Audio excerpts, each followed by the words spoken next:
कई बार मैं प्रार्थना करता हूं। एक दिन मैं प्रार्थना कर रहा हूं और परमेश्वर ने मुझे एक कन्फेशन याद करवाया।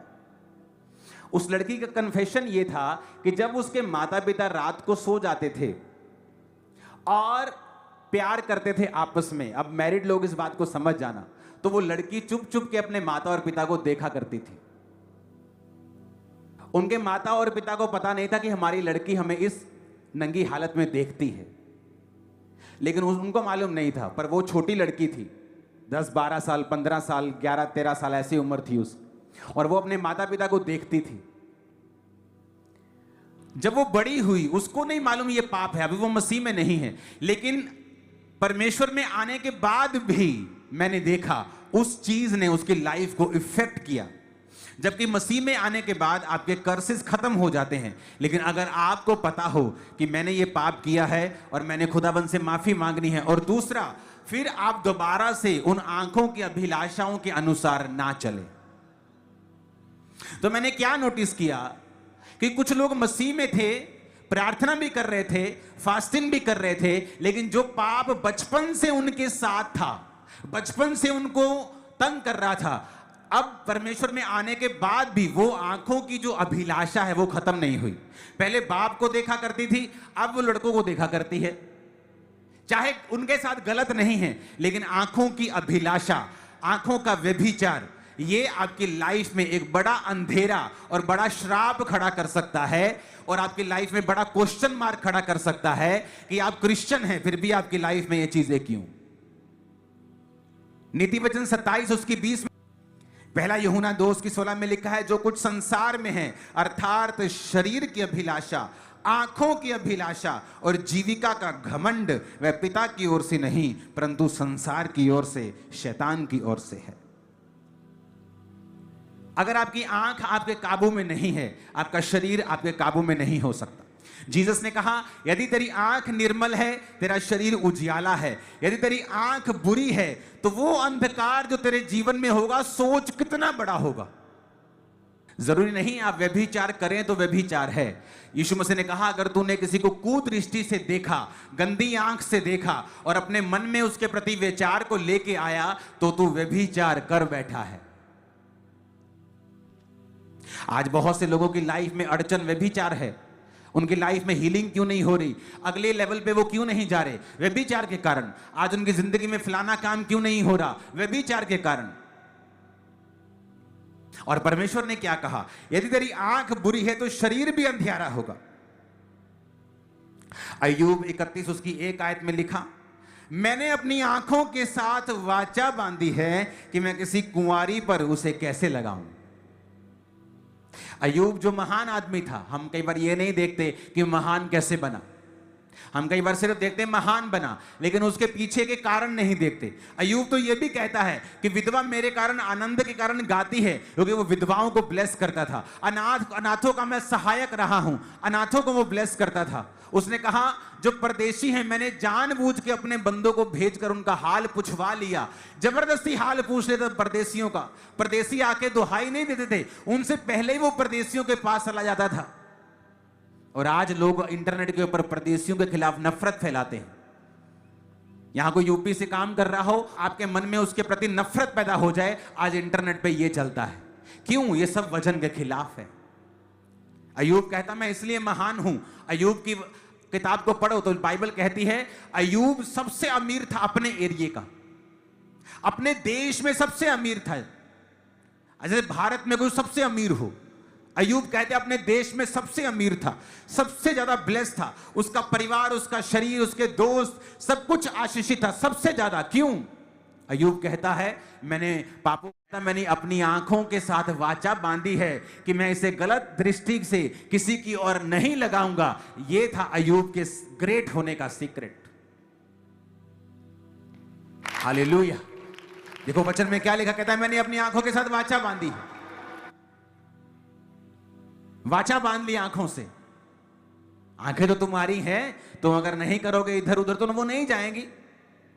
बहुत से लोग कंप्लेंट करते हैं, मेरे पे व्यभिचार के अटैक होते हैं, मुझे व्यभिचार के अटैक होते हैं। जिस दिन आप इन आंखों से गंदा देखना बंद कर देंगे, आप पर व्यभिचार के अटैक होने बंद हो जाएंगे, कितने भी बड़े लेवल के क्यों नहीं होते।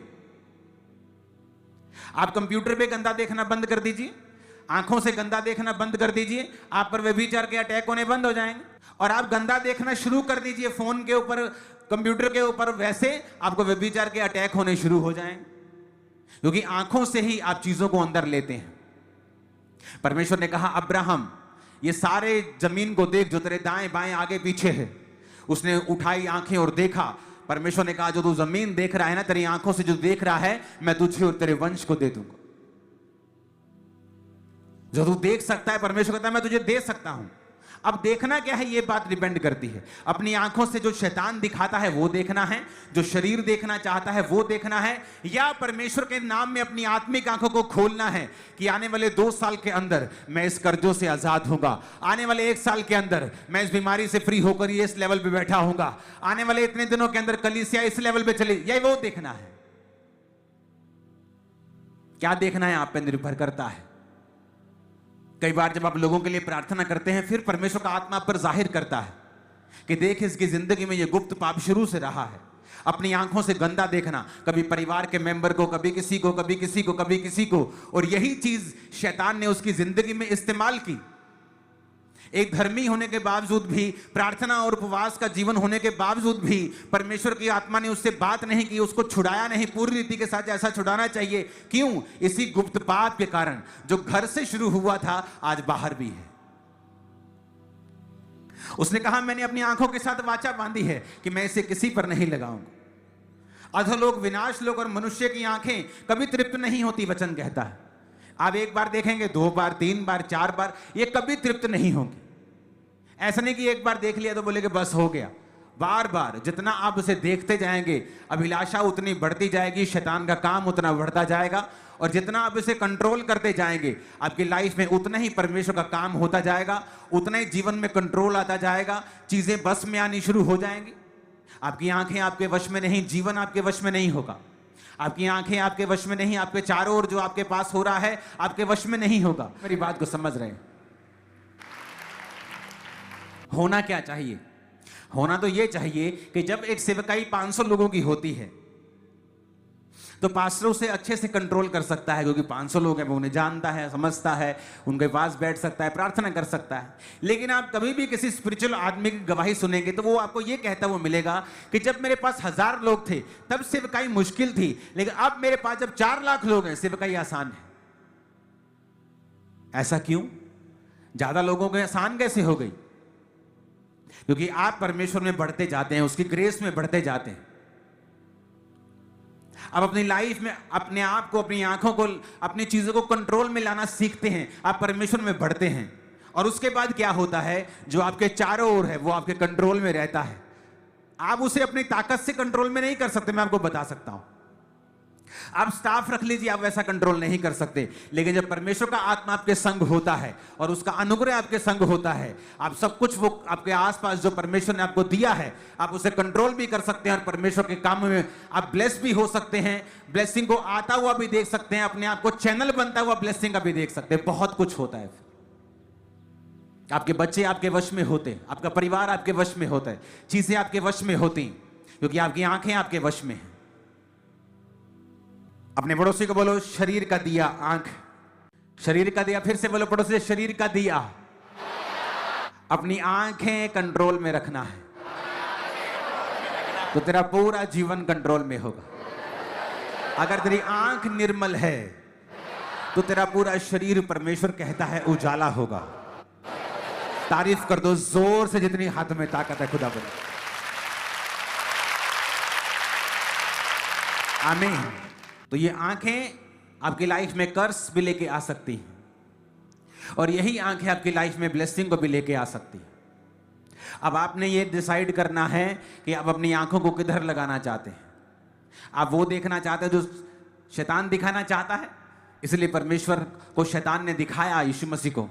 बाइबल कहती है वो परमेश्वर को एक ऊंचे पहाड़ पे ले गया और जगत के सारे राज्य दिखाए, पैसा दिखाया, औरतें दिखाई,